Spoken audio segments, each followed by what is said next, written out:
सनातन धर्म की वास्तविकता। विज्ञान हमें बताता है कि इस पृथ्वी पर मनुष्य जीवन लगभग 3 लाख वर्षों से है और सभी धर्म और धर्म ग्रंथों का अवतरण लगभग 10,000 वर्षों से है। हम आज अपने को हिंदू, मुस्लिम, ईसाई, यहूदी, बुद्धिस्ट, जैनी और सिख मानकर बड़े गौरवान्वित होते हैं और एक दूसरे से श्रेष्ठ समझते हैं। सबकी आस्थाएं अलग अलग हैं। सब अपने अपने संदिष्टाओं को दूसरे संदिष्टाओं से श्रेष्ठ मानते हैं। कुरान केवल 1400 वर्ष पूर्व अवतरित हुआ। इससे पहले जो ग्रंथ अवतरित हुए थे वो सुरक्षित न रह सके थे।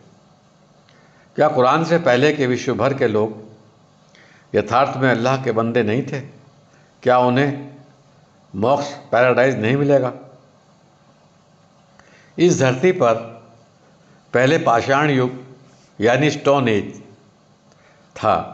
वेदों के आने के बाद संभवतः एग्रीकल्चर एज का प्रारंभ हुआ। चूँकि वेदों में सामाजिक और वैज्ञानिक अध्याय ईश्वर ने रखे, माना जाता है कि प्रारंभ का इंसान भारत में अवतरित हुआ। 2.5 लाख से अधिक से समय का इतिहास कोई व्यक्ति नहीं जानता। केवल ये जानता है कि पहले का मनुष्य पत्थर मात्र की करामात पर जीवित रहा। इस तरह से संस्कारों को सर्जन हुआ। अनेकों बार बहुत से शानदार संस्कृतियाँ पैदा हुई और वो मिटा दी गई। संस्कृति उभरी और मिटा दी गई, सभ्यताएं उभरी और मिटा दी गई। और जैसे अमेरिका में माया सभ्यता, भारत में सिंधु घाटी की सभ्यता, संस्कृति दोनों मिटा दी गई।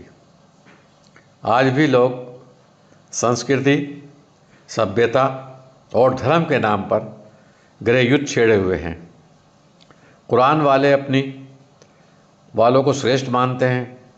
दीन क़य्यिम यानी सनातन धर्म अपने को गौरवान्वित मानते हैं। ऐसे ही मूसा के फॉलोअर यहूदियों ने पूरे प्लेनेट पर अपने गौरव का झंडा गाड़ रखा है। वो किसी मनुष्य को चाहे वो कितना ही अच्छा हो, उसे अपने से हीन समझते हैं। यदि वो यहूदी बनना चाहे तो उसको तिरस्कृत कर यहूदी ग्रुप में शामिल नहीं करते। ईसाई भी केवल आचार संहिता में उलझ कर रह गए। वो किसी राम, कृष्ण, मोहम्मद को मानने के लिए तैयार नहीं है।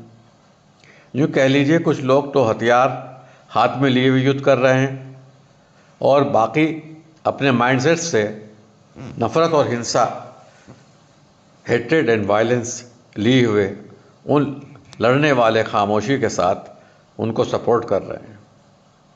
ये सब विनाश इसलिए ही हो रहा है कि पूरी इंसानियत सांसारिक भ्रम जाल में फंसी है और जो अपने को धार्मिक कहते हैं वो तो तबाही के इस गड्ढे में सबसे नीचे हैं। हम लोगों को सेल्फ डिस्कवरी यानी सत्य की खोज की तरफ ले जाकर मनुष्य का उद्देश्य लोगों को बताना चाहते हैं कि वो इस संसार में क्यों भेजा गया है। उसे इस संसार की यात्रा के उपरांत कहाँ जाना है। कुरान, वेद, बाइबल और दूसरी किताबें भी इसी राज को बताने के लिए संसार में अवतरित नाजिल हुई।